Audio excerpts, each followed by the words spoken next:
યણનામ મંત્ર સ્વયં દિશાંત ભવપારયંતમ પ્રૌઢ પ્રતાપા શ્રીતલોકતંત્ર શ્રી સ્વામિનારાયણ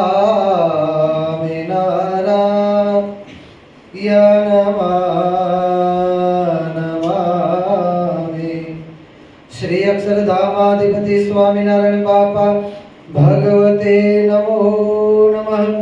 શ્રી ઘનશ્યામ મહારાજાય નમો નમઃ. શ્રી હરિકૃષ્ણ મહારાજાય નમો નમઃ. શ્રી સહજાનંદ સ્વામી મહારાજાય નમો નમઃ. શ્રી બાપા શ્રી ભગવતે નમો નમઃ. શ્રી સદગુરુ શ્રી નમો નમઃ. શ્રી સ્વામિનારાયણ ગાદિયાચાર્ય ધર્મ ધુરંધર સનાતન ધર્મ સમ્રાટ પરમ કલ્યાણકારી જીવન પ્રાણ સ્વામી બાપા ભગવતે નમો નમઃ.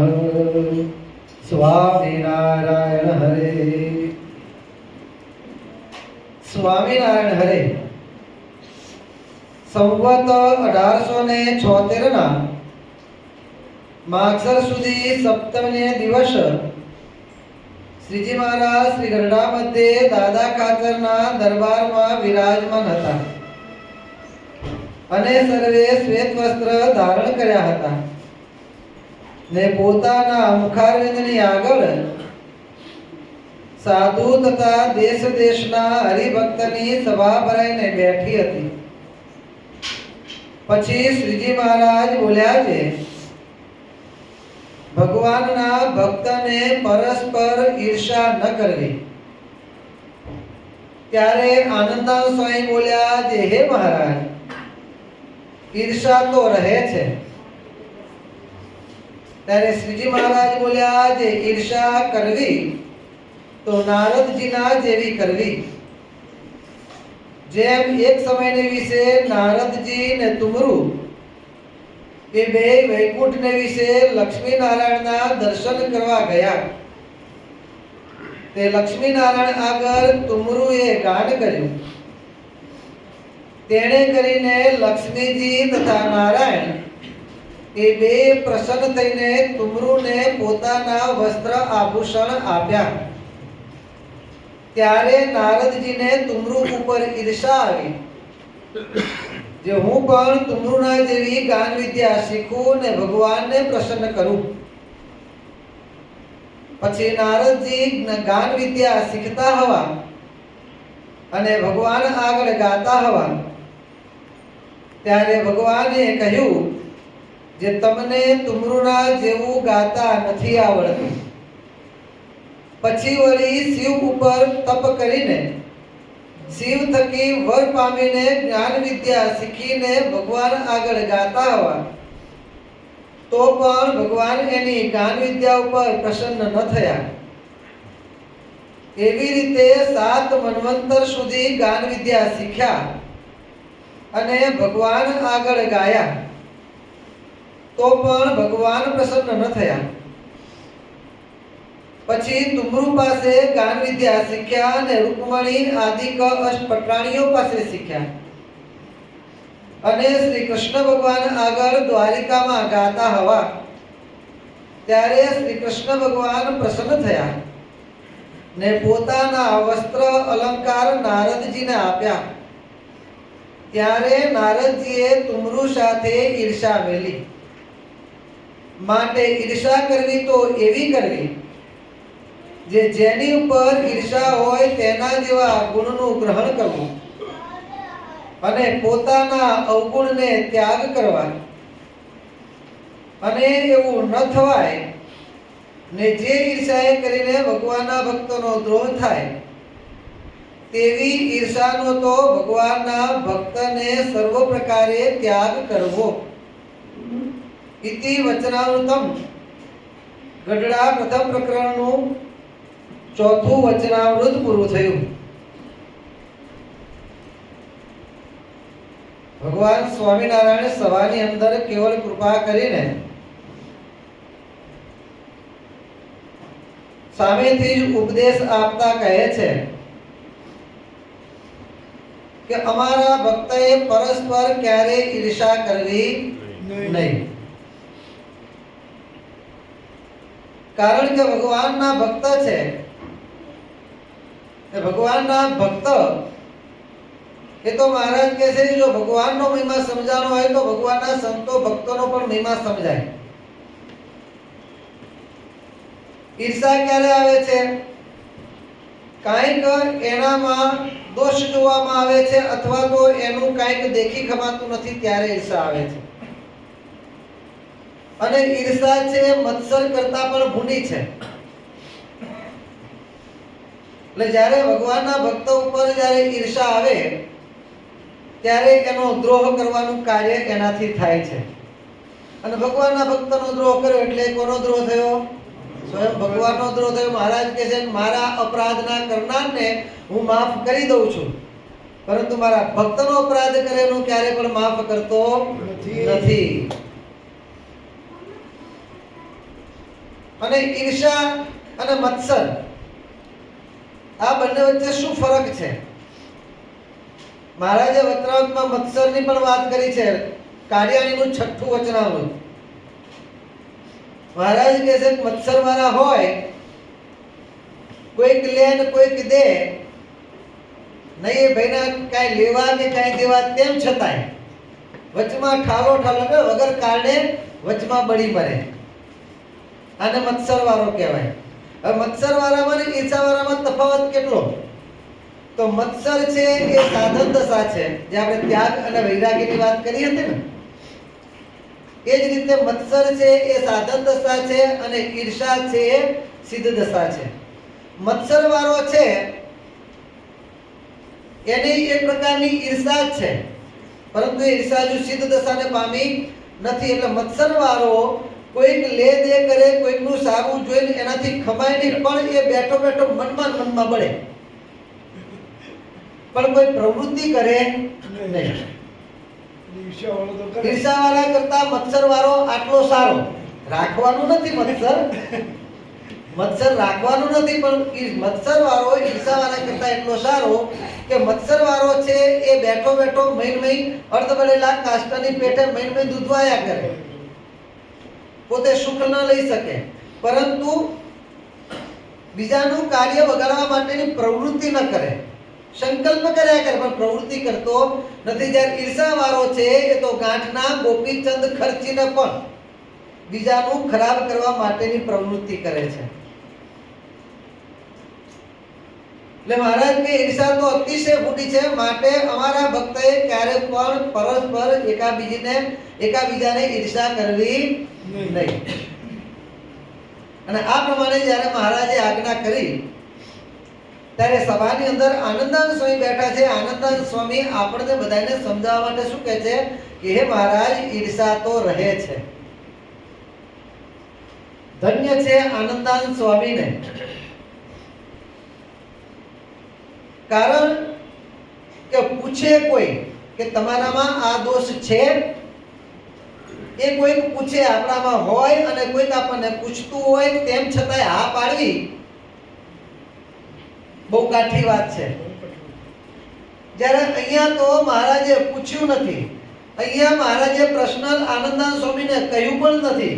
સર્વ સામાન્ય રીતે મહારાજે સભાની અંદર ઉપદેશ કર્યો છે કે અમારા ભક્તએ પરસ્પર ઈર્ષા ન કરવી. ત્યારે આનંદાનંદ સ્વામીએ પોતે પોતાના, જોકે તો એમને તો કંઈ હતું જ નહીં, પણ આપણા બધાના સમાજને અર્થે જેમ પોતાને આ લોકમાં વર્તતું હોય ને કેવા નિખાલસ થતા હોય, એ રીતે આનંદાનંદ સ્વામી પોતે સામેથી એમ કહે છે કે મહારાજ, ઈર્ષા તો રહે છે.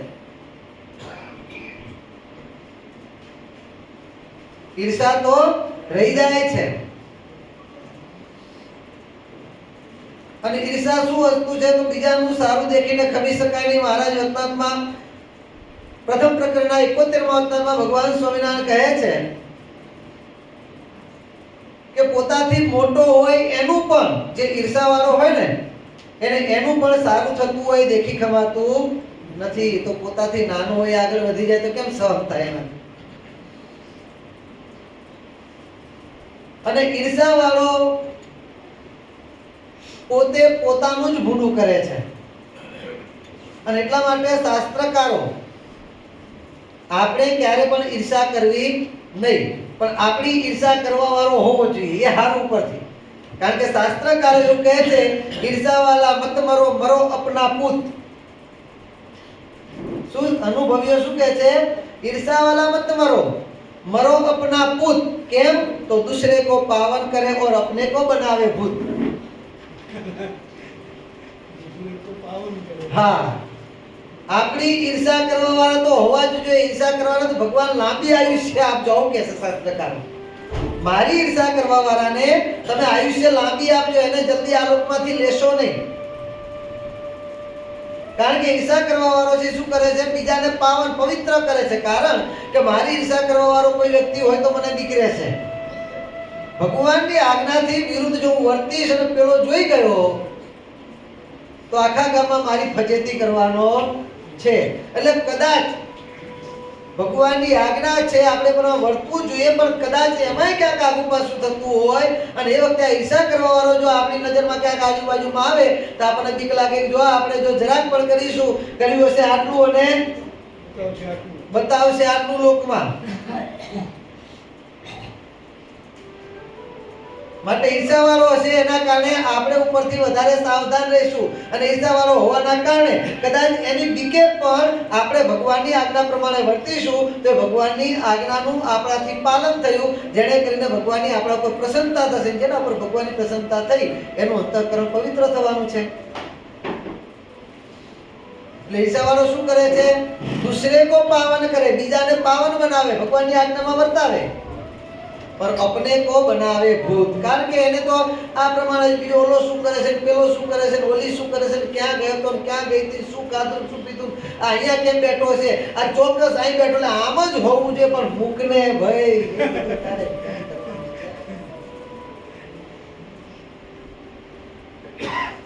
એ બીજાની ચિંતામાં ને ચિંતામાં પોતાના કાર્યો અથવા તો પોતાને ભગવાન ભજવાના છે એ કાર્ય પોતાનું અટકી પડે, બીજાના કાર્ય બીજાની ચિંતા કરવા પડ્યો રે એની જિંદગી એમ જ બગાડી નાખે છે.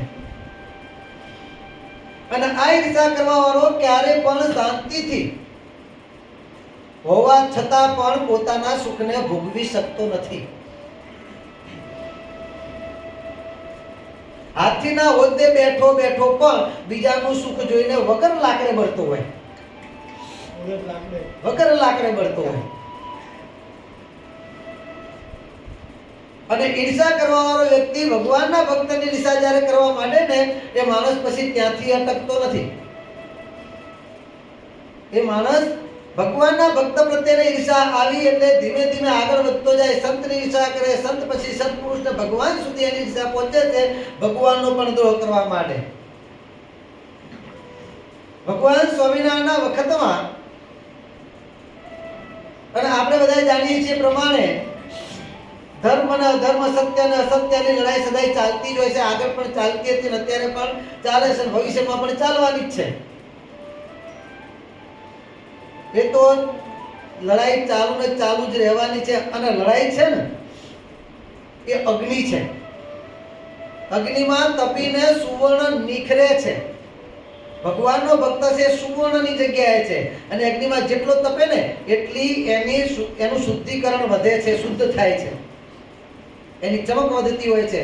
એટલે આ પ્રમાણે ચાલ્યા જ કરતું હોય છે. ભગવાન સ્વામિનારાયણ વખત બહાર હોય છે એવું નહીં, સત્સંગમાં પણ હોય છે. સ્વામિનારાયણ ભગવાનના વખતમાં ભગવાન સ્વામિનારાયણ પ્રગટ થયા ને સ્વામિનારાયણ ભગવાને જે અલગ આખી ધર્મ મર્યાદાઓ, જો કે અલગ હતી નહીં, આપણે સનાતન ધર્મની બધી સંસ્કૃતિમાં ચાલ્યું જ આવતું હતું, પરંતુ એને ગ્રહણ લાગેલું હતું. એને શુદ્ધ કરવા માટે ભગવાન સ્વામિનારાયણે આ પોતાના સંતો જ માત્ર નહીં, હરિભક્તો પણ એવા અણિશુદ્ધ આ શાસ્ત્ર આજ્ઞાના પાલનવાળા એવા ભક્તો તૈયાર કર્યા, સંતો તૈયાર કર્યા. અને સ્વામિનારાયણ સંપ્રદાયની સ્વામિનારાયણ ભગવાને પોતાની યાદીમાં તો એટલા બધા સ્ત્રી ધનના ત્યાગી સંતો તૈયાર કર્યા. 2,500 થી 3,000 ઉપર સંતો તો તૈયાર કર્યા ભગવાને. અને આવા સંતો તૈયાર કર્યા. સંતોની આજે સહજાનંદી શ્રીની આખી ફોજ ભગવાન સ્વામિનારાયણ આ સમાજને ભેટ આપીને એ સંતોના યોગ્ય કરીને જે સ્વામિનારાયણ ભગવાને અક્ષરધામમાં મુક્તો સાથે સંકલ્પ કર્યો, તમો પણ તે સરખા થઈને કરો ને મારું ભજન, ધર્મ જ્ઞાન વૈરાગ્ય ભક્તિમાં દ્રઢ કરાવો મન. એ ન્યાયવા સંતો તૈયાર કરી ભગવાન સ્વામિનારાયણ સંતોના સમાજની અંદર ફરતા મૂક્યા. અને સંતોનું વર્તન, એ સંતોની ભક્તિ, એ સંતોનું ચારિત્ર્ય, આ બધું જોઈ જોઈને બધો જ સમાજ જ્યારે સ્વામિનારાયણ સંપ્રદાય બાજુ ખેંચાવા માંડ્યો ત્યારે ઘણાયને ઈર્ષા જાગી. અને ઈર્ષા જાગીના કારણે ઘણા બધા આપણે જાણીએ છીએ શાસ્ત્રાર્થ કરવા આવ્યા અને કાંઈક થયું, કેટલું થયું, પણ સ્વામિનારાયણ ભગવાનનો જ્યાં જાય ત્યાં દિગ્વિજય થયો. અને એમ કરતા કરતા ઘણા બધા પ્રસંગો આવા થયા. એમાંનો એક પ્રસંગ છોટા કાશી વડોદરાની અંદર કેટલા વિદ્વાનો ભેગા થઈને રાજાને ચડાવ્યા કે સ્વામિનારાયણ સંપ્રદાય તો કલ્પિત છે અને આમ છે અને બધું જેમ તેમ ચાલે છે, સ્વામિનારાયણ તો બાબરો ભૂત સાધ્યો છે, લોકોને ભરમાવે છે, ઇન્દ્રજાળ જાણે છે, અંતર મંતર જંતર કરે છે. આ તપ વનમાં ફર્યા અને તપ કર્યું ને એમાંથી થોડી સિદ્ધિ મેળવીને કામરૂ દેશમાં જઈને પાછી કામણ વિદ્યા, જ્યાં મેલી વિદ્યા, એ બધું શીખી લાવ્યા છે અને પછી લોકોને ભરમાવે છે. માટે એ સંપ્રદાય શાસ્ત્ર માન્ય નથી. માટે તમે એ સંપ્રદાયને બંધ કરાવો કે છે. પરંતુ સયાજીરાવ રાજા ગોપાળાનંદ સ્વામી બાપાના યુગમાં આવેલા જાણતા હતા, પણ સીધી વાત કે તો કોઈના માન્યામાં આવે. એટલે સયાજીરાવે ભગવાન સ્વામિનારાયણને પત્ર લખ્યો કે તમે અથવા તો તમારા કોઈ વિદ્વાન સંતોને તમે વડોદરા મોકલો અને તમારો સંપ્રદાય વૈદિક છે એવું શાસ્ત્રના પ્રમાણથી સંતો દ્વારા, કારણ કે તમારા સંતો જ આ પ્રમાણ કરી આપી શકશે, એટલે એમના દ્વારા તમે આ વિદ્વાનોને એમના પ્રશ્નોના ઉત્તર અપાવો. ને તે સ્વામિનારાયણ ભગવાને ગોપાળ બાપા, આમ તો વડોદરાનું બધું સંભાળતા હતા ગોપાળ બાપા, પરંતુ ગોપાલ બાપા એ વખતે સત્સંગ પ્રચાર માટે બીજી બાજુ હતા. એટલે મહારાજે મુક્તાનંદ સ્વામીને આજ્ઞા કરી, મુક્તાનંદ સ્વામી તમે જાઓ. મુક્તાનંદ સ્વામી કહે છે મહારાજ એટલું બધું ભણેલો નહીં, મારા કરતા મોટા મોટા ઘણા વિદ્વાન સંતો છે, એમને મોકલો તો સારું. મહારાજ કહે છે તમારે તો ખાલી નિમિત્ત બનવાનું છે. શું કહે છે? તમારે તો ખાલી નિમિત્ત બનવાનું છે, વિજય તો અમારે કરવાનો. કારણ કે નામ અમારું, સંપ્રદાય અમારો છે, જ્ઞાન અમારું છે અને એને તમારે પ્રમાણ કરવા માટે જવાનું છે. એ અમારા સિવાય બીજું કોણ કરવાનું છે? તમે તો નિમિત્ત છો. અને મુક્તાનંદ સ્વામી આજ્ઞા થાય એટલે મુક્તાનંદ સ્વામી પછી જાજી માથાકૂટ કરે, ભગવાનની મરજી જો એટલે તરત મુક્તાનંદ સ્વામી રવાના થયા વડોદરા જવા માટે. અને વડોદરાની અંદર ગયા પછી મુક્તાનંદ સ્વામીએ ત્યાં કાળ ભગવાન સ્વામિનારાયણની કૃપાએ કરી અને કેટલા બધા વિદ્વાનો ત્યાં બેઠેલા હતા, જે આપણે લગભગ 20 વર્ષ કેમથી કદાચ એની આજુબાજુમાં આપણે સ્વામિનારાયણ વિજય ચૈત્રામ સંસ્કૃતમાં નાટક આપણે ભજ્યું હતું. એ આખો પ્રસંગ એ જ હતો. ઓડિટોરિયમમાં આપણે નાટક ભજવવામાં આવ્યું હતું. એ આખો પ્રસંગ એના ઉપર જ હતો. અને એની અંદર જે બધું જ હવેથી વિદ્વાનો જે કઈ તર્ક કર્યા એના બધા જ ઉત્તર શાસ્ત્ર પ્રમાણે બધા જ પ્રમાણો આપી મુક્તાનંદ સ્વામી બધા ઉત્તર આપ્યા. અને બધા જ શાસ્ત્રીઓ પંડિતોની વચ્ચે મુક્તાનંદ સ્વામીએ ભગવાન સ્વામિનારાયણની કૃપાએ કરીને જબરદસ્ત દિગ્વિજય કર્યો સ્વામિનારાયણ સંપ્રદાયનો. અને આ કાર્ય થયું ને ત્યાંથી મુક્તાનંદ સ્વામી પાછા આવે છે. અહીંયા સુધી કોઈને કઈ વાંધો હતો નહીં. પહેલા તો બહારના કુસંગની વાત હતી, હવે અંદરના કુસંગમાં આપણે આવીએ. અહીંયા સુધી કોઈને હજુ વાંધો હતો નહીં. પરંતુ મુક્તાનંદ સ્વામી વડોદરાથી જ્યારે રિટર્ન ભગવાન પાસે ગઢપુર આવે છે અને એ મુક્તાનંદ સ્વામી ગઢપુર ભગવાન પાસે પહોંચે એ પહેલા તો મુક્તાનંદ સ્વામીએ વડોદરાની અંદર મોટા મોટા દિગ્ગજ પંડિતોની વચ્ચે સ્વામિનારાયણ સંપ્રદાયનો દિગ્વિજય કર્યો છે. આ સમાચાર ભગવાન સ્વામિનારાયણ સભાની અંદર મળે છે. અને જ્યાં પ્રમાણે ભગવાન સ્વામિનારાયણ મુક્તાનંદ સ્વામી દિગ્વિજય કર્યો સમાચાર મળ્યા એટલે ભગવાન સભાની અંદર મુક્તાનંદ સ્વામી તો આયા નથી. એ પહેલાથી મુક્તાનંદ સ્વામી પર રાજીના રેડ થઈ ગયા. શું મુક્તાનંદ સ્વામી અમારો દિગ્વિજય કર્યો છે? મુક્તાનંદ સ્વામી ખરેખર મોટા શાસ્ત્રી પંડિત કહેવાય. એમ કરી મુક્તાનંદ સ્વામીના સભાની અંદર બહુ વખાણ કર્યા. અહીંયાથી શરૂઆત થઈ. ઈર્ષારૂપી કુસંગ અહીંયાથી શરૂ થવા માંડ્યો. મય બેઠા બેઠા બળતરા થવા માંડી. આજુબાજુમાં ગોદાહારી પોતા જેવા હોય ને મળતવિયા, ખબર જ હોય કે આને, અને હંમેશા આ જે આસુરી તત્વ છે ને, જે અવગુણિયા માણસો બીજાને અવગુણ ઘાલવો હોય એટલે પહેલા વખાણ કરે, જેનો અવગુણ ઘાલવાનો છે એના જ વખાણ કરે, અને વખાણ કર્યા પછી મહારાજે આમ બરોબર કર્યું, બાપાએ આ કર્યું, ઓહો કેવું પડે, એ કામ બાપા છે બીજું ના કરે, બીજા કોઈ ના કરે, કે આ આમ કર્યું, અહીંયા સારું કર્યું, પણ જરાક અહીંયા બાપાએ આ કર્યું ને એમાં આની જગ્યાએ બાપાએ આમ કરવા જેવું હતું, એ પણ અહીંયા આમ કર્યું જગ્યાએ આમ કરવા જેવું કે ને એમાં જો આપણી હા પડી ને એટલે સમજી જાય કે અહીંયા પોચવું છે, અહીંયા આંગળી આપી ખૂચે એમ છે. જ્યાં પણમાં હા પડી એટલે તરત સમજી જાય કે અહીંયા આંગળી ખૂંચાડવા છે, પછી આગળ વધે, અને પછી ધીમે ધીમે ધીમે અવગુણ ઘાલવાના શરૂ કરે. એમ પેલા સભાની અંદર આવા ઈર્ષાળુ બેઠા હતા, એકાબીજીને ગોદાહારી શરૂ થવા માંડી. હજુ તો મુક્તાનંદ સ્વામી આવ્યા નથી ને આટલું બધું ચાલ્યું છે, આવશે ત્યારે શું છે, ભગવાને પણ કર્યું એવું. મુક્તાનંદ સ્વામી જ્યાં ગઢપુર સભાની અંદર પધાર્યા હતા તો મહારાજ ઊભા થઈને સામે દોડીને જાય છે અને મુક્તાનંદ સ્વામીને ભેટી પડે. અરે વાહ મુક્તાનંદ સ્વામી, તમે ખરેખર અમારો દિગ્વિજય કરીને આવ્યા છો, તમે હતા તો આ થયું, બાકી બીજાનું કામ નતું, તમે અમારી લાજ રાખીને બધું કરવા માંડ્યા. પોતે ગળામાં પહેરેલો હાર મહારાજે ઉતારીને મુક્તાનંદ સ્વામીને પહેરાયો અને મુક્તાનંદ સ્વામીને લાવીને આસન ઉપર વિરાજમાન કરે છે. મુક્તાનંદ સ્વામીનું પૂજન કરે, કરાવરાવે છે, અને સભાની અંદર ભગવાન પોતાના હાથે બધાને સાકર વહેંચે છે. જેમ કોઈકના ઘેર સારો આનંદનો પ્રસંગ હોય ત્યારે મીઠું મોઢું કરાવરાવે, એમ અહીંયા મુક્તાનંદ સ્વામી દિગ્વિજય કરીને આવ્યા છે. એના આનંદમાં ભગવાન સ્વામિનારાયણે આ મીઠું મોઢું સાકર વેચી ખોબે ને ખોબે સભાની અંદર. અને આ બીજા મુક્તાનંદ સ્વામીના વખાણ થવા માંડ્યા, બધું થવા માંડ્યું ત્યારે સભાની અંદર શાસ્ત્ર ભણેલા વિદ્વાનો બેઠેલા હતા, એમનાથી આ મુક્તાનંદ સ્વામીનું સન્માન પચ્યું નહીં. પહેલા તો બેઠા બેઠા અંદર ચર્ચા થતી હતી, પછી મુક્તાનંદ સ્વામી આવે એટલે મુક્તાનંદ સ્વામીનું સ્વાગત થયું, એટલે એમાં પણ થોડુંક વધ્યું. એમ કરતા કરતા મુક્તાનંદ સ્વામીને જ્યાં આસન પર બેસાડીને પછી મહારાજે જ્યાં સાકર વેચીને વખાણ કરવા માંડ્યા, પછી પેલાથી રહેવાનું નહીં હો. અંદર પડેલો ઉભરો ઉછળીને બહાર આવ્યો. વિચાર કરો કે જે મુક્તાનંદ સ્વામી, જે રામાનંદ સ્વામીના શિષ્ય કહેવાય,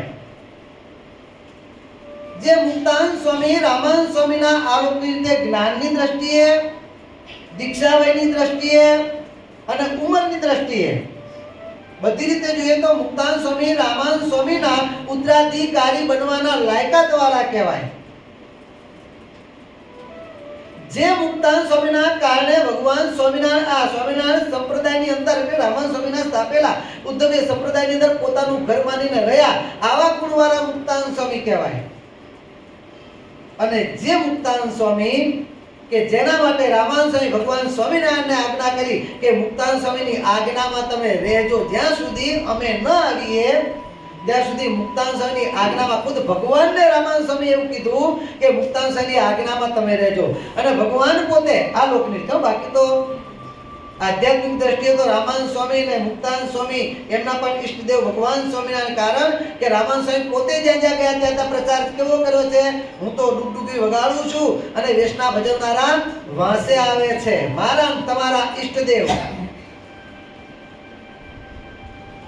આ પ્રમાણે રામાનંદ સ્વામી જાહેરાત કરી. પણ આ લોકની દ્રષ્ટિએ રામાનંદ સ્વામીની આજ્ઞા કરીને ભગવાન સ્વામિનારાયણે પણ મુક્તાનંદ સ્વામીને પોતાના ગુરુ તરીકે સ્વીકાર્યા. 9 મહિના સુધી, જ્યાં સુધી રામાનંદ સ્વામીનો ભેટો ન થયો ત્યાં સુધી મુક્તાનંદ સ્વામીને પોતાના ગુરુ તરીકે ભગવાન સ્વામિનારાયણ માન્યા હોય. આવા મુક્તાનંદ સ્વામીનું સન્માન થાય છે, એ જેનાથી પચતું ન હોય એ માણસ બીજા કોનું સન્માન સ્વીકારે, સહન કરી શકે?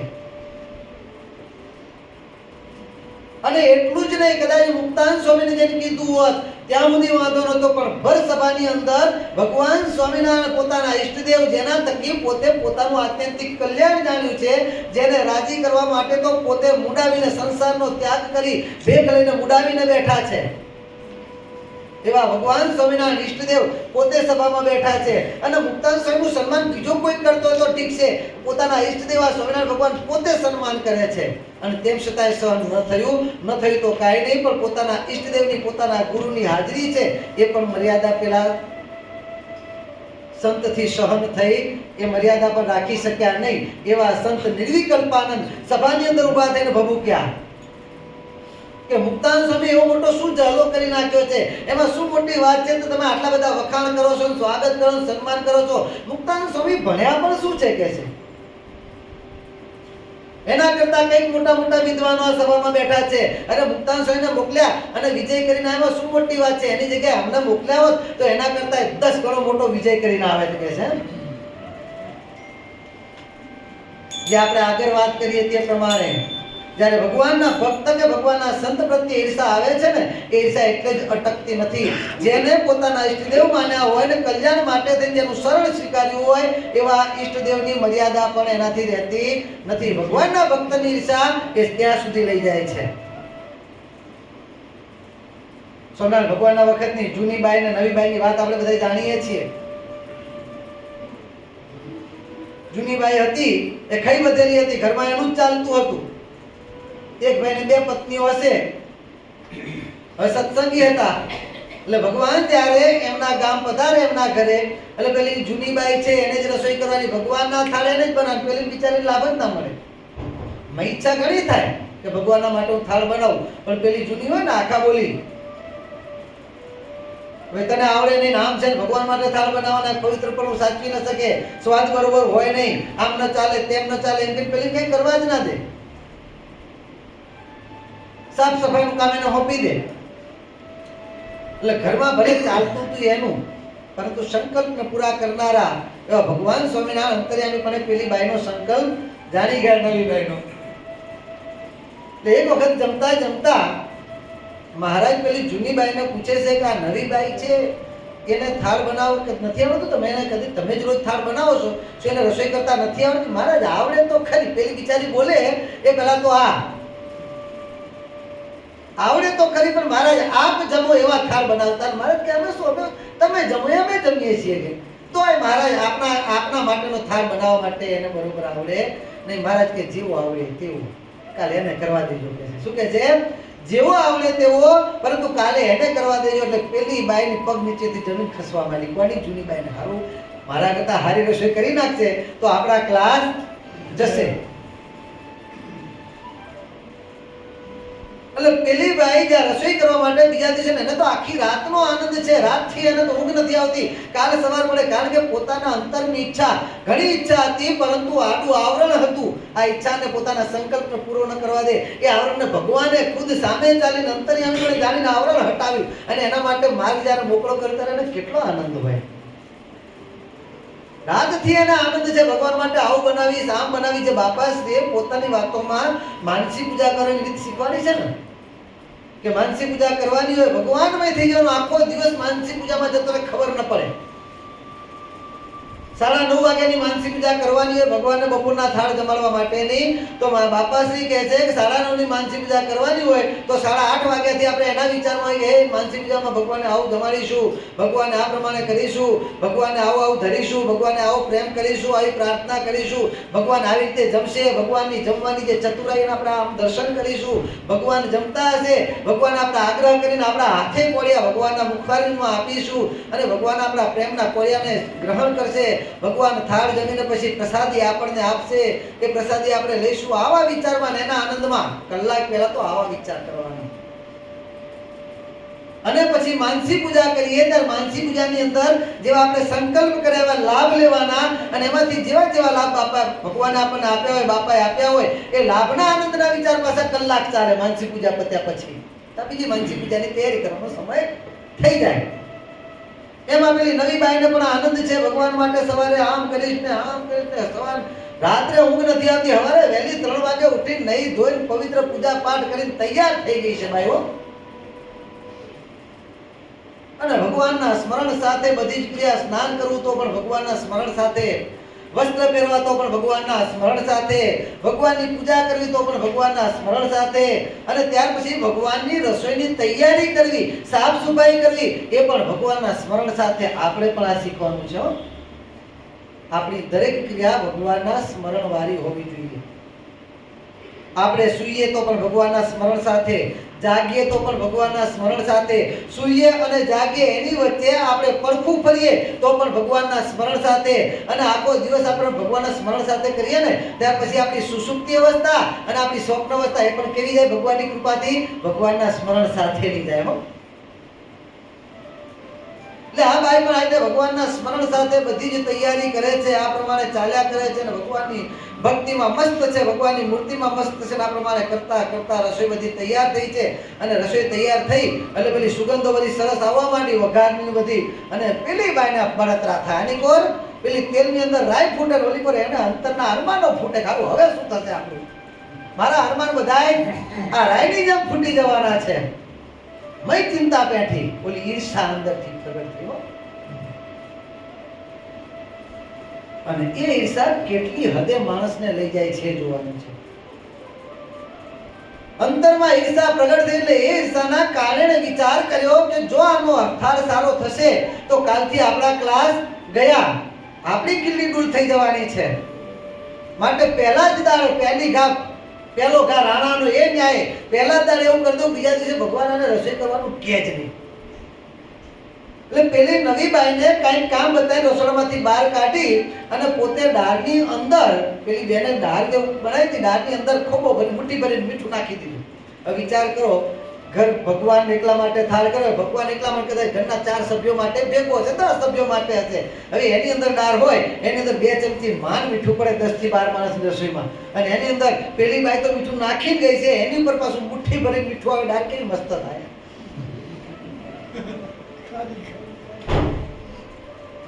એટલેથી નટકી બાઈ તો પેલી બેને નવી બાઈએ જ્યાં લાડુ માટે ચૂરમું તૈયાર કર્યું હતું, હજુ લાડુ વાર્યા નહોતા, એ ચૂરમું તૈયાર કર્યું હતું, એની અંદર રાતા કલરની રેતી નાખી દીધી મુઠ્ઠી ભરી.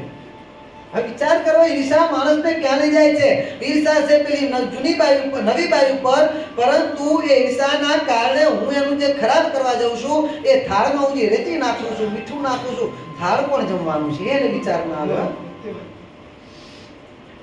ભગવાનના થાળની સેવા પેલી ન લઈ જવી જોઈએ, એના માટે હું આ કરું છું. તો એ થાળની સેવા શા માટે? ભગવાનનો રાજીપો મારા પર થાય, ભગવાનની સેવા મને મળે. સેવા શા માટે? તે ભગવાન છે માટે તો જ સેવાને જગતી હશે ને.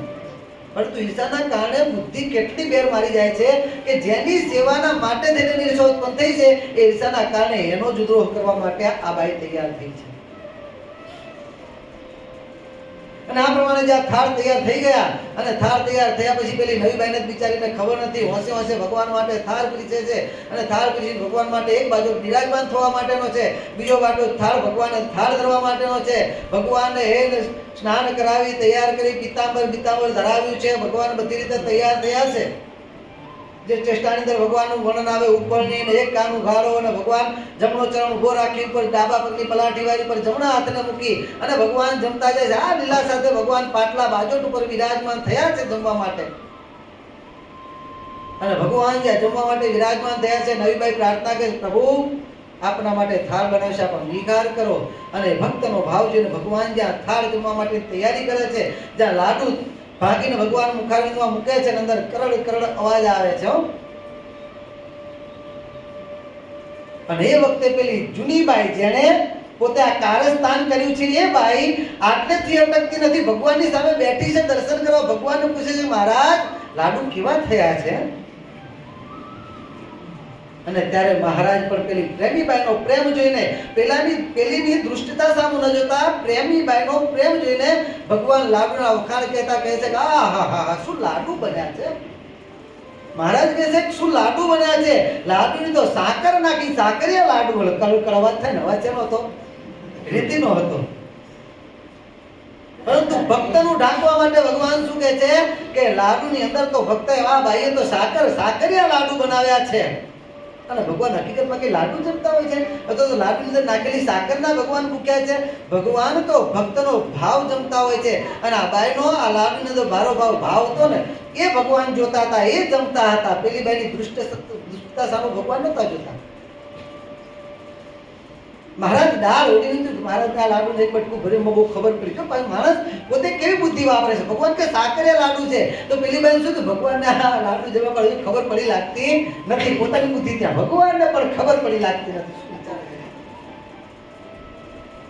તો મહારાજને આગળ પાછું પોતાએ કરેલું કારસ્તાન પેલી બાઈ માથે પડે એના માટે હજુ થયું નહીં. પોળ આ બધું બહાર નથી પડ્યું. તો બહાર પાડવા માટે શું કહે છે? મહારાજ દાળ તો જમો કે દાળ કેવી બની છે. અને મહારાજ દાળનો સબડકો ભરે ને એમાં મહારાજ વખાણ કરે, આજની દાળ એટલે આજની આવી દાળ તો મેં કદી જમ્યા જ નથી. ભાઈ તમારા હાથમાં તો ચમત્કાર છે, જાદુ છે કે છે. આવી દાળ તો જૂની બાઈ કહે છે તમને બનાવતા નહીં આવડતી. કેવી બળતરા વધી પાછી.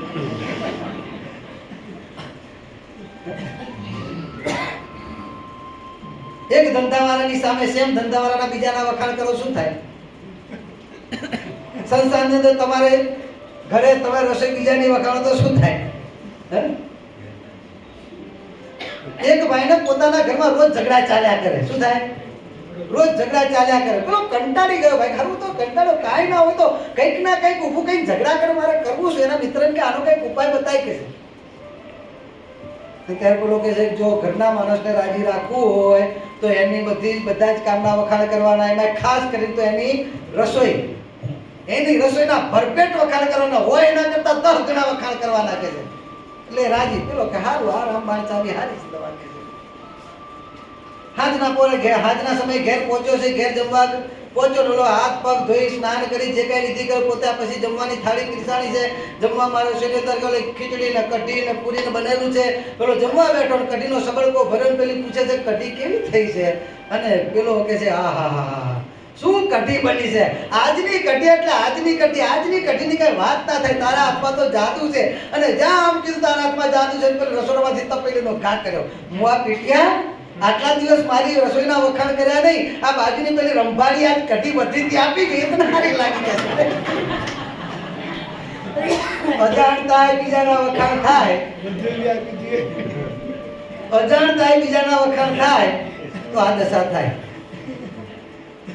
અહીંયા મહારાજ તો જાણી જોઈને કરે છે. પેલી બાઈ શું થાય વિચાર કરો. પેલી બાઈ કહે છે ખરું માનો કે ન માનો પેલી દાળમાં મીઠું નાખવાનું ભૂલી ગઈ અને મેં નાખી દીધું. દાળ હરખી થઈ ગઈ છે. કાલે વાત છે કે છે કાલે વાત કે બીજા દાડે ડબલ હતું એમથી. કારણ કે ઈર્ષા છે ને અટકતી નથી, વધતી જાય. અને હાર્યો જુગારી બીજા દાડે ડબલ નાખ્યું મીઠું ને લેતી. બીજા દાડે મહારાજે એવા જ વખાણ કર્યા. બીજા દાડે એનથી વધારે નાખ્યું. મહારાજ રસોઈ કેવી થઈ છે? મહારાજ કે રસોઈ તો સરસ થઈ છે પણ માનો કે ના માનો પેલી જૂની બાઈ કહે છે આમાં તમારો હાથ હોય એવું લાગે છે. મહારાજ કે હવે મહારાજ આટલું કીધું. શું કે છે? માનો કે ન માનો પણ આ રસોઈમાં તમારો હાથ હોય એવું અમને લાગે છે. પેલી જૂની બાઈ કે ના મહારાજ એને જ રસોઈ કરી, મેં કાંઈ નથી કર્યું. મહારાજ કે કશો વાંધો નહીં, અમે જાણીએ બધું કે છે. અને પછી 3 દિવસ જ્યાં પૂરા થયા મહારાજ બીજા ગામ જવા માટે તૈયારી કરે છે. અને ત્યારે પેલી જૂની બાઈ ગરગડી થઈને અરે મહારાજ આપ તો હાલ્યા 3 દિવસ તમે પેલી બાઈની રસોઈ જમ્યા, મહારાજની તો જમ્યા નથી. એક દિવસ મારા હાથના થાળ જમો અને પછી બીજે ગામ પધારો. મહારાજ કે મૂવી આ 3 દિવસથી તારા હાથની રસોઈ રેતી મીઠું ખાઈ અને મારું પેટ પથરા જેવું થઈ ગયું. હવે ભગવાનથી રહેવાનું. હજુ તું સમજતી નથી કે છે? હજી સમજતી નથી ભગવાનથી. હવે નારાયણ મહારાજ કે તારા હાથની રેતી અને મીઠું ખાઈ ખાઈને તો મારો પેટ પથરા જેવું થઈ ગયું છે. હવે અહીંયા વધારે તો મારી શું દશા થશે કે છે? અને ત્યારે પેલીનું મોઢું થઈ ગયું.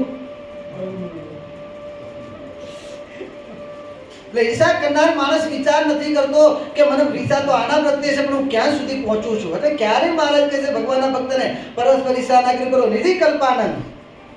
મુક્તાન સ્વામીના વખાણ સહન નથી થતા અને ભગવાનનો દ્રોહ કરવા માંડ્યો. અને એટલે જ ના ભગવાનની હાજરીમાં જેમ તેમ બોલ્યો એટલે જ ન અટક્યો, સત્સંગ છોડીને જાય છે. પણ મુક્તાન સ્વામીને કેટલું આમ એક સત્સંગનું મહત્વ છે ખબર પડી કે નિધિ કલ્પાનંદને મારું સન્માન થયું ગમ્યું નથી. તો એના આસને જઈને મુક્તાન સ્વામીએ ભગવાને પોતાને પહેરાયેલો હાર ઉતારી અને મુક્તાન સ્વામી પેલા નિર્વિકલ્પાનંદને પહેરાવે છે. સ્વામી, આ તો મહારાજે ખાલી મને નિભાવવા માટે થઈ, મને હાચવવા માટે થઈ, મને સારું લાગે એટલા માટે થઈ અને ભગવાને મારા વખાણ કર્યા. બાકી તો તમારી સાથે મારી વિદ્યા શું કામ આવવાની કે છે? તમારી કઈ ગણતરીમાં ન કહેવાય કે છે. તમે મોટા વિદ્વાન કહો, પણ પેલાથી આ સહન થયું. એકવાર જે ચોટ લાગી એટલે પાછો વળતો નથી. એ કે છે આમ ને તેમ ને માન્યો નહીં. મુક્તાન સ્વામી ઘણું સમજાયો. વિચાર કરો કેટલી હદે ગયો છે. બાકી મુક્તાન સ્વામીની વાણીમાં એવો પ્રભાવ હતો કે પથ્થર જેવો જીવ હોય ને તો પણ મુક્તાન સ્વામીની વાણી સાંભળે તે પીગળી જાય. પણ આ કેટલી હદે પથ્થરથી ગયેલો માણસ. એવું નથી હોતું સાધુ થઈ બેસી ગયા એટલે બધા પૂર્ણ કામ થઈ ગયા. પથ્થરથી પણ ગયેલો માણસ. મુક્તાન સ્વામીનો વારે પણ વર્યો નહીં ને સત્સંગમાંથી માણસ ગયો તો એટલું નહીં, ગયો હોત તો વહારો પણ ગયા પછી પણ ભગવાનના અવગુણ ઘાલવાના કામ કર્યા. મોટા વિદ્વાન નેલા દીનાનાથ ભટ્ટને પણ સત્સંગમાંથી પાડ્યા અને કેટલાયને પાડવાના પ્રયત્ન કર્યા. હરિયાનંદને પણ ભેગા લઈ ગયા અને કઈક ધંધા કર્યા. ભગવાનના અવગુણ ઘાલવાનો પ્રયત્ન કર્યો. ઈર્ષા ક્યાંથી? મુક્તાન સ્વામી સાથે પહોંચ્યો ભગવાન સુધી. માટે મહારાજ કહે છે ઈર્ષા તો અતિ ભૂંડી છે, ક્યારે પણ ઈર્ષા કરવી નહીં. કારણ કે ઈર્ષા છેક મૂળ સુધી લઈ જાય. કારણ કે શું થાય? જેમ સ્વામી બાપાની વાત છે ને કે સ્વામી બાપાએ બારાસરની અંદર જ્યારે બાપાશ્રીના જ્ઞાનનો દિગ્વિજય કર્યો, સર્વોપરીપણાની વાતો કરી, બાપાશ્રીનો મહિમા સમજાવ્યો, આ બધી જ્યારે જે જગ્યાએ એ સમય એવો તો બાપાશ્રીનું નામ ભૂસવા માટેની તૈયારી ચાલતી હતી અને સ્વામી બાપાએ આ પ્રમાણે દિગ્વિજય કર્યો. એટલે પેલા લોકોના મનમાં શું હતું? ખારું આ સદગુરુ બાપા છે, ઈશ્વર બાપા છે, ત્યાં સુધી આ બાપાશ્રીનું નામ છે. પછી ઈશ્વર બાપાની ઉંમર થઈ ગઈ, કેટલા દિવસ જ્યાં ઈશ્વર બાપાની આંખ વિચારી એટલે બાપાશ્રીનું નામ નિશાન કાંઈ રહેવાનું નથી. એટલે થોડીક ધીરજ રાખી બેઠા હતા. પણ જ્યાં ભારાસરની અંદર બાપા સ્વામી બાપાએ જ્યાં બાપાશ્રીના જ્ઞાનનો જ્યાં ડંકો વગાડ્યો એટલે પેલા લોકો તો આપણે ત્યાં માનતા હતા હારું ઈશ્વર બાપા પછી કોઈ નથી, આ ઈશ્વર સ્વામી છે ત્યાં સુધી બાપા છે. પણ આ તો ઈશ્વર બાપાની પાછળ ને પાછળ એમને પોતાના જેવા આ બાપાશ્રીનું જ્ઞાન સાચવા એ સહજાનંદજી તૈયાર કર્યા છે. આ હશે તો આપણું કાંઈ ચાલવાનું છે નહીં. એટલે આને મૂળમાંથી જ કાંટો નાનો છે ત્યારથી જ એને ઉખેડી ફેંકી દો કે છે. એટલે સ્વામી બાપાને ભુજ મંદિર પધારે એટલે ત્યાં ઝેર આપીને કામ તમામ કરવા માટેના બધા જ પ્લાન તૈયાર થઈ ગયેલા. સદગુરુ બાપા અંતર્યામી પણ જાણી ગયા. સ્વામી બાપાને બારોબાર ત્યાંથી ભુજ ના આવવા દીધા, બારોબાર ગુજરાત મોકલી દીધા. જોકે સ્વામી બાપાએ રહેવા માટેનો આગ્રહ કર્યો. સદગુરુ બાપા જાણતા હતા કે આ પ્રમાણે થવાનું કરવા માંગે પેલા લોકો માંગે છે એટલે સ્વામી બાપાને કાઢવા માંગે, એટલે સ્વામી બાપાને ગુજરાત મોકલવા માંગે છે. સ્વામી બાપાએ જાણતા હતા કે મને નહીં જો એટલે સદગુરુ બાપા ઉપર જવાના છે એટલે એ ભેગા રહેવા માંગતા હતા. પણ ગુરુ આજ્ઞા થઈ એટલે સ્વામી બાપાને સદગુરુ બાપાની આજ્ઞાને શિરોવંત કરી અને ગુજરાત આવવું પડ્યું. પણ ગુજરાત આવતા પહેલા સદગુરુ બાપાને પ્રાર્થના કરી, સ્વામી આપ મને આપની સેવામાં રહેવા દેતા નથી, પરંતુ મને અમંગળના એધાણ વર્તાય છે, મને અમંગળના એધાણ વર્તાય છે. પણ સ્વામી આપ તો ગુરુદેવ આપ તો સમર્થ છો, આપની આજ્ઞા કરીને જઉં છું, પરંતુ આપની પાસે વચન માંગુ છું કે જેવા છો એવા ને એવા જ સ્વસ્થ મને દર્શન આપજો. અને ત્યારે સદગુરુ બાપા એમ કહે છે તું નિશ્ચિંત રહેજે, છું એના કરતા પણ વધારે સારો સાજો તાજો થઈને તારી પાસે આવીશ. અને આ પ્રમાણે સદગુરુ બાપાએ સ્વામી બાપાને બારોબાર ગુજરાત મોકલી દીધા. અને ભુજ મંદિરમાં જ્યાં સદગુરુ બાપા પધારે ચારે બાજુ સ્વામી બાપાને શોધવા માંડે. કારણ કે ઈર્ષા ત્યાં હતી ને, સ્વામી બાપાને શોધવા માંડ્યા. સ્વામી બાપા દેખાણા નહીં, પૂછ્યું ભાઈ શું થયું? ખબર પડી કે એમણે તો બારોબાર ગુજરાત મોકલી દીધા છે. હવે ક્યાં ગયું કે ભાઈ વાછરડું કૂદે છે તો આ ખીલાના આધારે સદગુરુ બાપા છે તો વાછરડું કૂદે છે ને કે છે. જ્યાં ખીલો જ ઉખેડી નાખી દઈએ પછી વાછરડું શું કરવાનું છે? સદગુરુ બાપાના કારણે એ મુક્ત જીવનદાસજીનું આટલું ચાલે છે. પણ સદગુરુ બાપા નહીં હોય તો ભાઈ સદગુરુ બાપા એ સ્વામી બાપા બાપાશ્રી એ સદગુરુ બધા એક છે. ભગવાન સ્વામિનારાયણના સંકલ્પ છે. એમને આપણી શક્તિ આપણી બુદ્ધિ કે એમની શક્તિને આપણે માપવા જઈએ કે એમની શક્તિ આપણા માપે મપાયેલી છે. પરંતુ બુદ્ધિજીવી માણસો પોતાની બુદ્ધિએ કરીને ભગવાનને માપવા જાય છે. ભગવાનનું પ્રમાણ પણ બુદ્ધિજીવી માણસો માણસ પાસેથી માંગતા હોય છે. આપણે બધા જાણીએ છીએ ને કે ભાઈ સ્વામિનારાયણ ભગવાન કયા શાસ્ત્રમાં પ્રમાણ છે? શાસ્ત્રમાં પ્રમાણ શાસ્ત્ર કોણે લખ્યા છે? ઋષિમુનિઓએ લખ્યા છે, માણસોએ લખેલા છે. અથવા તો વિદ્વાનો ભેગા થઈને પ્રમાણ કરે તો ભગવાન સાચા, તો વિદ્વાનો ભેગા થાય મુક્ત આલોકના માણસ. જ્યારે માણસ ભગવાનને ભગવાન કે ત્યારે ભગવાનને ભગવાન માનવાના આપણી બુદ્ધિ ક્યાં જઈને અટકે છે? વિચાર તો કરો. ભગવાનને ભગવાન છે કે નહીં એ પ્રમાણ માણસ આપે. જેને આપણને બનાવ્યા છે એને બનાવવાની આ અવળી ક્રિયા ન કરો, આવી બુદ્ધિ ન વાપરો. બુદ્ધિ બેર મારી જાય આમાં. અને માણસ જ્યારે પ્રમાણ કરે ત્યારે ભગવાન સાચા. અને પૂર્વ અવતારો પણ જ્યારે પ્રગટ થયા પછી એ શાસ્ત્રમાં એમનું પ્રમાણ અપાણું છે. એમનું કાર્ય, એમનું સામર્થ્ય, ઋષિ મુનિઓએ કે જેને ભગવાનનું પ્રમાણપત્ર આપ્યું છે એ તે એમણે પ્રમાણપત્ર આપ્યું માટે ભગવાન નથી, ભગવાન હતા માટે શાસ્ત્રમાં એમને લખ્યું છે. રામચંદ્ર ભગવાન હતા ત્યારે વાલ્મીકી અને તુલસીજી એમણે શાસ્ત્રમાં રામચંદ્રજીને ભગવાન તરીકે વર્ણવ્યા છે. જે અવતારો પ્રગટ થયા છે તેમણે ભગવાન હતા માટે લખ્યા છે માટે ભગવાન નથી. ભગવાન ક્યારે થતા નથી, ભગવાન તો ભગવાન છે જ. એટલે ભગવાનના પણ પ્રમાણમાં આવવા માટે માણસ તૈયાર થતા હોય છે. ત્યાં સુધી માણસ પહોંચે, એટલી હદે પહોંચે. એટલે આ મુક્તજીવન દાસજી છે તો આ પ્રમાણે સદગુરુ બાપા છે ત્યાં સુધી એમનું જો સદગુરુ બાપા હોય કે ન હોય, સદગુરુ બાપા એ જ એકાબીજી પોતે એક જ છે. એમના દ્વારા પણ ક્રિયાના કરનારા સ્વામિનારાયણ ભગવાન છે, સ્વામી બાપા દ્વારા પણ ક્રિયાના કરનારા સ્વામિનારાયણ ભગવાન છે. એમની નાદ છે પરંપરામાં ભગવાન સ્વામિનારાયણનું વચન છે. અને વતનામાં પણ ભગવાન કહે છે કે આ દેહને મૂક્યા પછી ફરીથી જન્મ ધર્યાનું કોઈ નિમિત્ત છે નહીં. પણ તેમ છતાંય કાંઈક નિમિત્ત ઉત્પન્ન કરીને સંતના મધ્યમાં જન્મ ધરવાની ઈચ્છીએ છીએ. અને એ સંકલ્પને સત્ય કરવા માટે ભગવાન સ્વામિનારાયણ સંકલ્પ કર્યો કે જ્ઞાની અજ્ઞાની બધા જ જીવો મનુષ્ય હવે અમને ગોપાળાનંદ સ્વામી બાપા રૂપે દેખો. ત્યાર પછી બીજો સંકલ્પ કર્યો કે જ્ઞાની અજ્ઞાની સર્વ મનુષ્યો આલોકના મનુષ્યો અમને નિર્ગુણ બાપા, ઈશ્વર બાપા શ્રી આ પ્રમાણે એ કાંઈક નિમિત્ત ઉત્પન્ન કરીને ભગવાન સ્વામિનારાયણના જ્ઞાનને જેવું છે તેવું સાચવવા માટે ગોપાલ બાપા નિર્ગુણ બાપા રૂપે પ્રગટ થયા. નિર્ગુણ બાપાએ બાપાશ્રીની ઓળખાણ કરાવી. નિર્ગુણ બાપા જોડે બધાએ શું કર્યું? બાપાશ્રીની ઓળખાણ કરાવી ને. બાપાશ્રીની ઓળખાણ કરવા માટે થઈને નિર્ગુણ બાપા આ નિમિત્ત ઉત્પન્ન કરીને નિર્ગુણ બાપા રૂપે પ્રગટ થયા. અને ભગવાન સ્વામિનારાયણે પોતાનો જેવો છે તેવો અભિપ્રાય જગત સમક્ષ, કારણ કે હવે જૂના આદરવાળા થયા છે. જ્યારે ભગવાન કહે છે કે અમે અસલ સ્વરૂપે દર્શન આપતા હતા ત્યારે તો હજુ બધા નવા આદર પહેલી વાર આવેલા હતા. એટલે ઢાંકી ઢબુડીને બધું જ્ઞાન કીધું, પરોક્ષપણે બધું જ્ઞાન કીધું. પરંતુ હવે જૂના આદરવાળા થયા છે.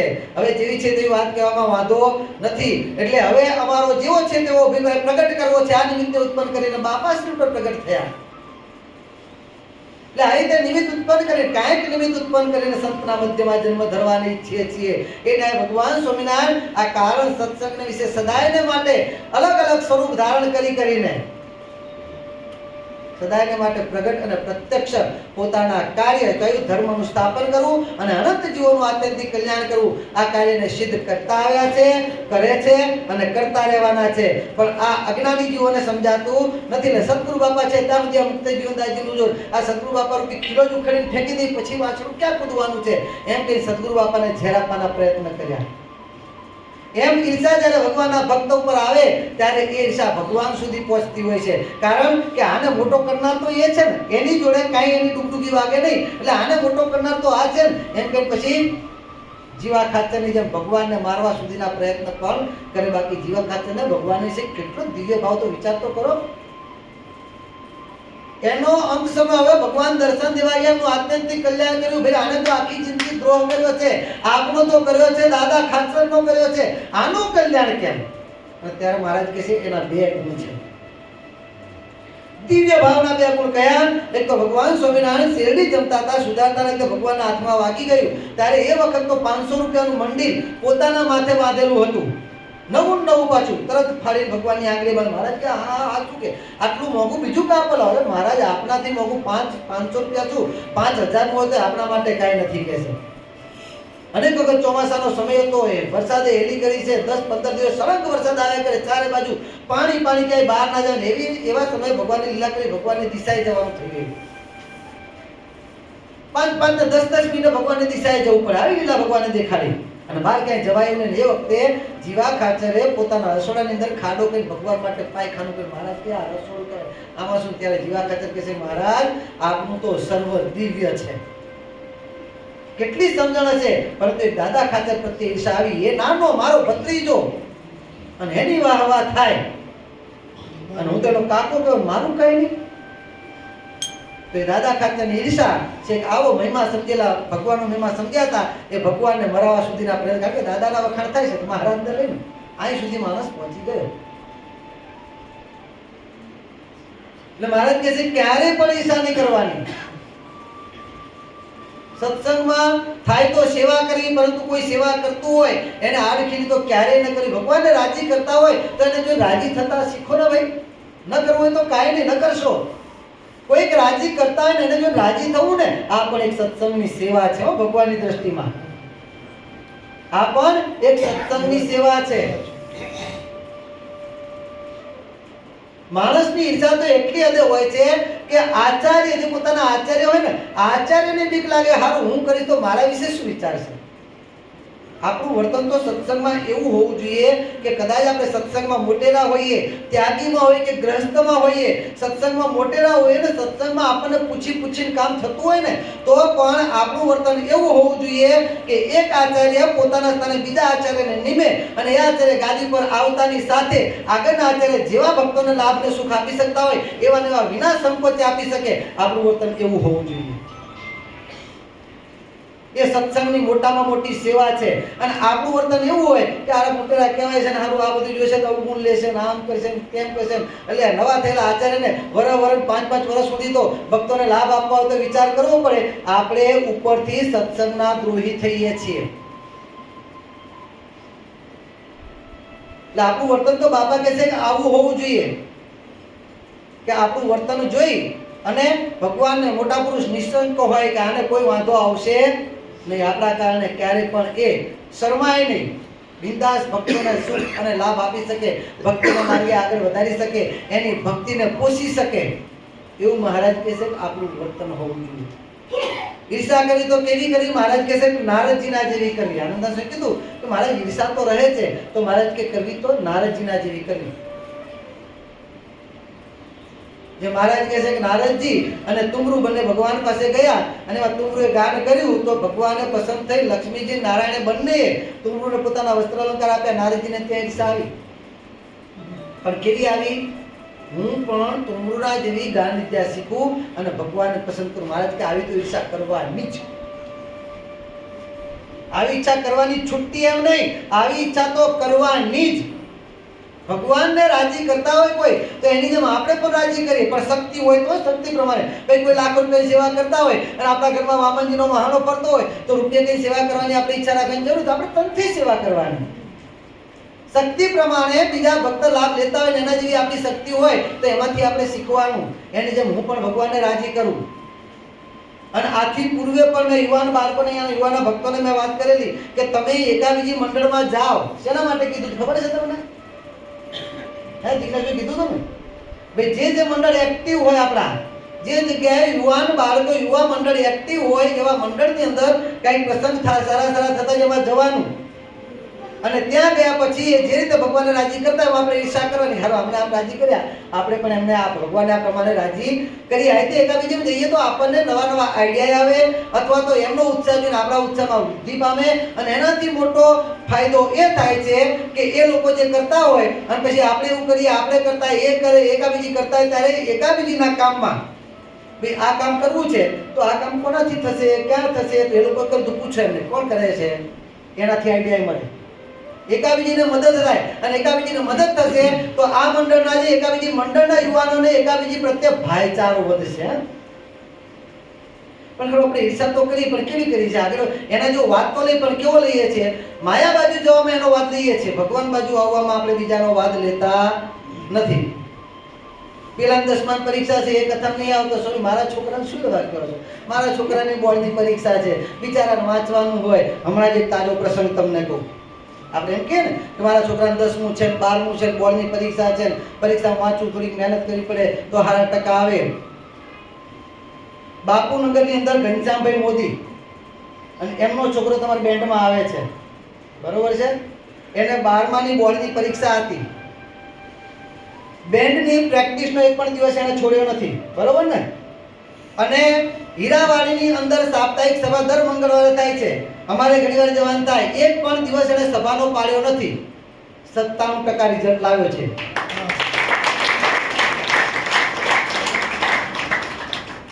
ઉપરથી આપણે કંઈક સારા કાર્ય કરતા હોય, સંસારિક ભલે છે, આપણી વિદ્યાનું કામ હોય, ધંધાનું કામ હોય, ભગવાનને ભેગા રાખે, ભગવાન ભેગા ભલે ઉપરથી.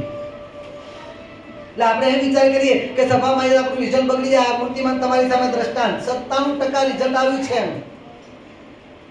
એક પણ સભાએ બાળકે છોડી નથી અને બેન્ડની પ્રેક્ટિસનો પણ એકેય દિવસ એણે પાડ્યો નથી અને તેમ છતાં 97% રિઝલ્ટ છે.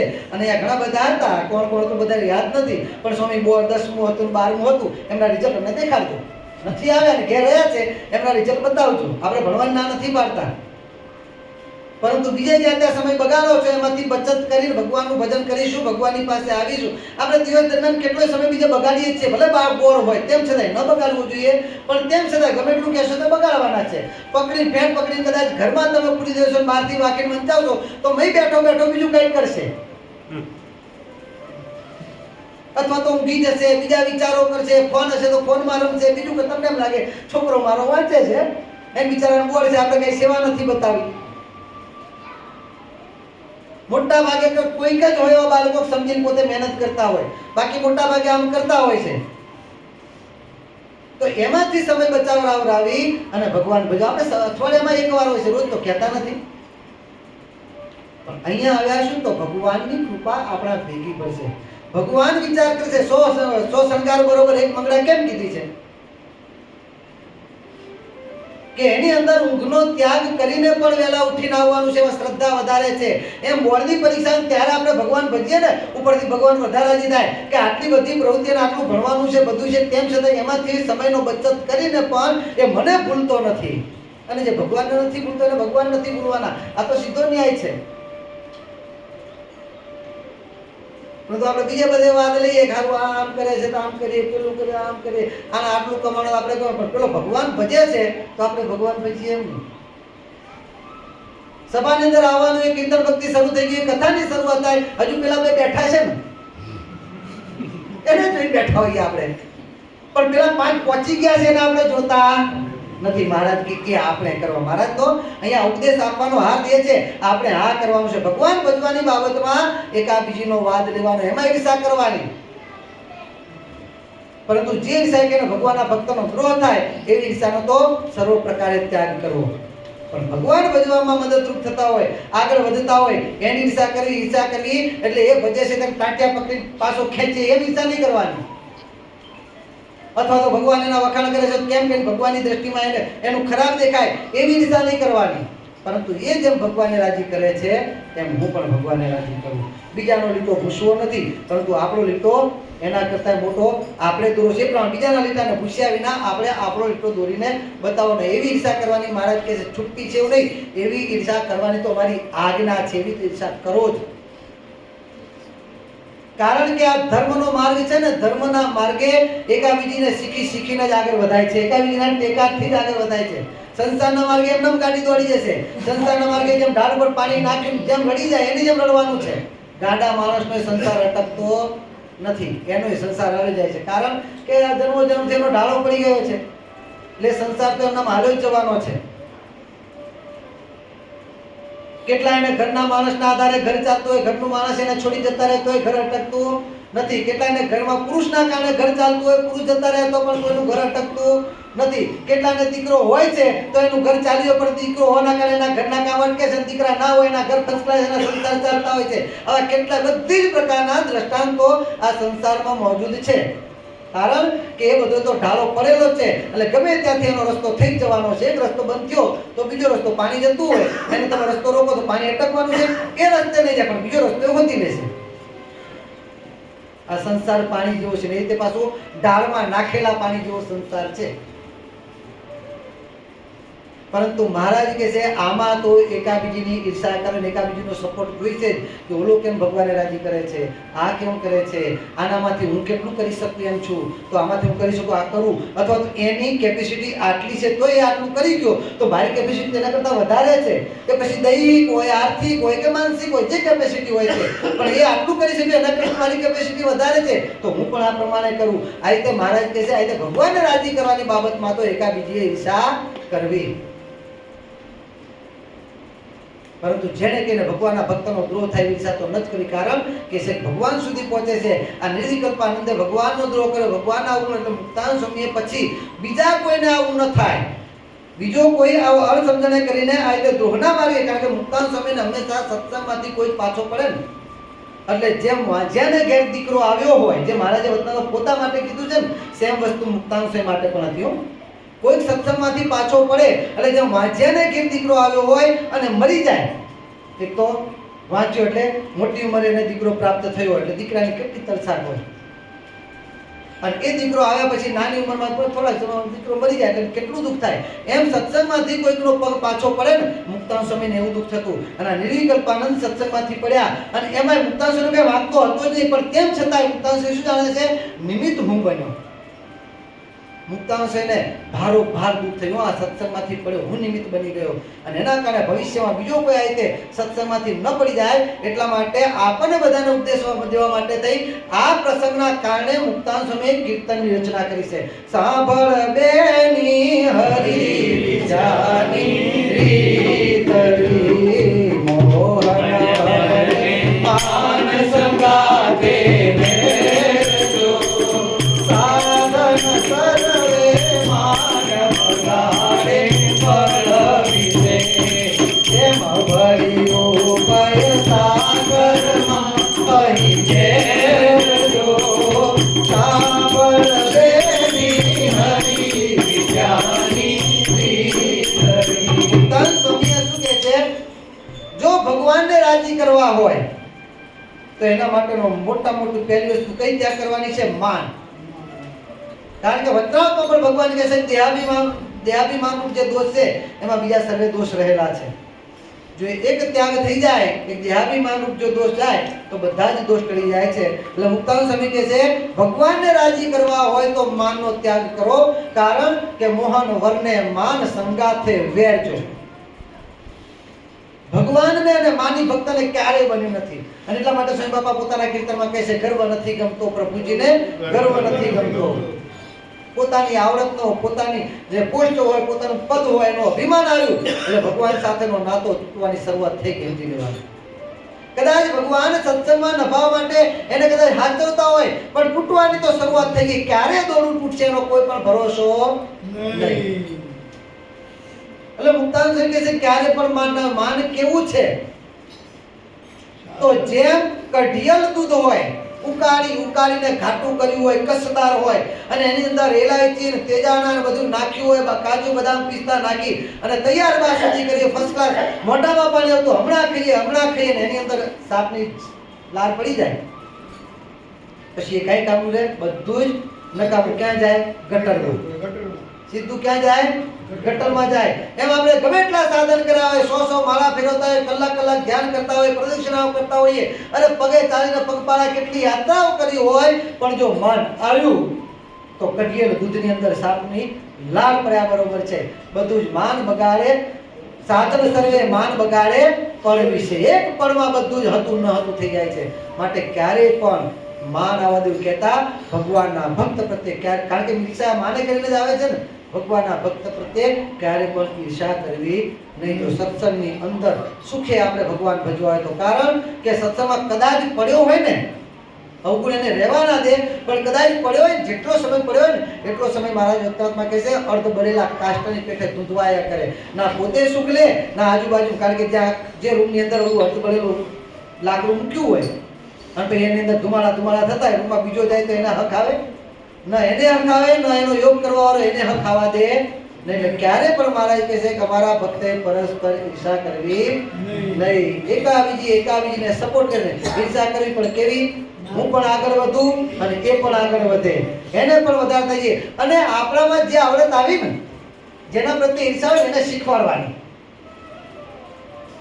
કારણ કે એને શીખવાડજો. આપણે ઈર્ષા કરવાનો સ્વભાવ છે, સારી બાબતમાં કહું છું, સારી બાબતમાં ઈર્ષા કરવાનો સ્વભાવ છે, એને શીખવાડજો એટલે આગળ વધશે. આગળ વધશે એટલે આપણે તાળા લીધે હારો આગળ વધી ગયો, ચલો વધો વધો વધો. એટલે આપણો જ કરેલો સપોર્ટ આપણને આગળ વધારશે. બાકી શું હોય કે એને જોઈને આપણે આગળ વધવા પ્રયત્ન કરીએ એટલે એના કરતા આગળ વધે બેસી જવાના. હવે આગળ છે સસલાની જેમ, સસલાની જેમ હવે ઘણા આગળ છે બેસી જવાના, પણ નહીં, હજુ આગળ વધુ એને આગળ વધારો. એ આપણી સાઈડ કાપશે એટલે આપણને ભાઈ તાલાવી લીધા છે. એમ એકાબીજીને સપોર્ટ કરી આગળ વધવું અને વધારવા, સત્સંગ કરવો અને કરાવવો, ભગવાનને રાજી કરવા અને બીજાની પર ભગવાનનો રાજીપો ઉતરે એવા પ્રયત્ન કરવા. સ્વામી બાપા કહે છે કે આ પ્રમાણે એકાબીજીને ચેતતા અને ચેતવતા રહેવાનું. શું કરવાનું? ચેતતા અને ચેતવતા રહેવાનું. કોઈક ચેતાવે આપણને તો આપણે ચેતી જવાનું, અને કોઈકને ભગવાનની આજ્ઞામાં ભંગ થતો દેખાય તો એને ચેતવવાનું. તો ભગવાન કહે છે ચેતનાર. સ્વામી બાપા કહે છે પોતાના બીજા ભાગની 148 વાત છે. સ્વામી બાપા કહે છે કે ચેતનાર અને ચેતવનાર. તો આ તો નાનું ટેણિયું કાલ હવાનું મને કહેનારો કોણ? અથવા તો નવો સત્સંગી, એને કઈ ખબર આપણે તારા શાસ્ત્ર આટલા હોતા આપણને કહેનારો શું? નહીં, ભગવાનની આજ્ઞા પ્રમાણે કહે છે ને. તો નાનું બાળક કહેતું હોય અથવા તો નવો સત્સંગી કહેતો હોય, પણ ભગવાનની આજ્ઞા પ્રમાણે કહે છે તો આપણે ચેતી જવાનું. કારણ કહેનારો ગમે તે હોય પણ આજ્ઞા કોની છે? સ્વયં સ્વામિનારાયણ ભગવાનની છે. તો મહારાજ કે બાપા કહે છે, સ્વામી બાપા પોતાનું ચેતનાર અને ચેતવનાર બંનેની ઉપર ભગવાનનો બેઠો રાજીપો થાય છે. આવો રાજીપો જેને લેવો હોય એને ભગવાનના ભક્તનો દ્રોહ થાય એવી ઈચ્છાનો ત્યાગ કરવો અને ભગવાનના માર્ગે આગળ વધાય એવી ઈચ્છાનું ગ્રહણ કરવું. અક્ષરધામના અધિપતિ સ્વામિનારાયણ ભગવાનની જય, શ્યામ મહારાજની જય.